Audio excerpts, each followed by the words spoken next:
ఇవన్నీ బాగా వేగిపోయాయి. Hello, welcome back to my channel Hema home. ఇవాళ వీడియో ఏంటంటే తోటకూర పకోడీ చేస్తున్నాను. చూసేద్దామా? ఇంక వీడియోకి వెళ్ళిపోదాం రండి.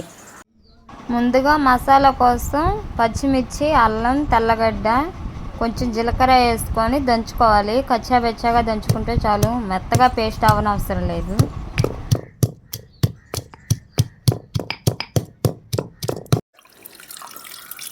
తరిగి కడిగి పెట్టుకున్న తోటకూర ఒక గిన్నెలో కొంచెం తీసుకుందాం.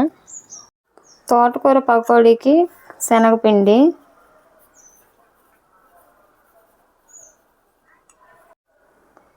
సాల్ట్ సరిపడినంత,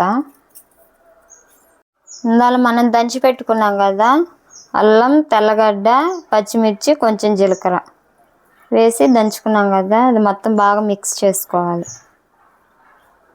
తోటకూరలో ఆల్రెడీ నీళ్ళు ఉంటాయి కాబట్టి కొంచెం వేసుకుంటే సరిపోద్ది. మనం బాగా కలుపుకుంటా చూసుకొనే వేసుకోవాలి.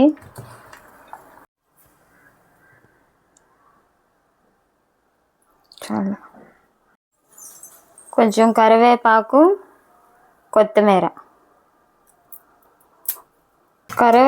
కొత్తిమీర వేసుకున్నాం కదా, ఇవన్నీ బాగా కలుపుకోవాలి. ఆయిల్ కూడా బాగా హీట్ ఎక్కింది. చూడండి, వేస్తుంటేనే ఎలా పొంగుతుందో.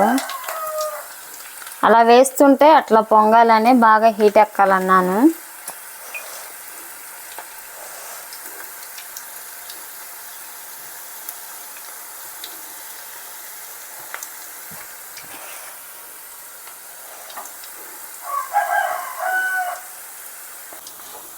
ఈ పకోడీ అనేది క్రిస్పీగా బాగా రావాలంటే ఆయిల్ హీట్లోనే ఉండాలి.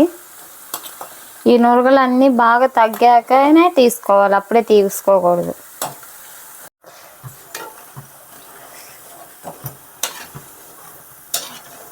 ఇవన్నీ బాగా వేగిపోయాయి, ఇంక తీసేసుకున్నాం.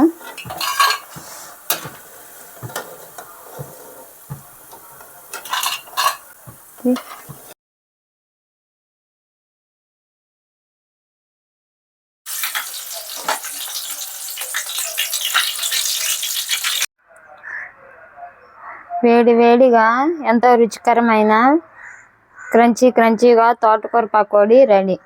పిల్లలు ఇప్పుడు స్కూల్ నుంచి వస్తారు, స్నాక్స్ టైంలో కాబట్టి ఇప్పుడు చేశాను. వీడియో పెట్టాను, మీరు కూడా చూసి చేసుకోవచ్చు. ఇప్పుడే మన వీడియో చూస్తున్నట్టయితే సబ్స్క్రైబ్ చేసుకొని లైక్ చేసుకోండి.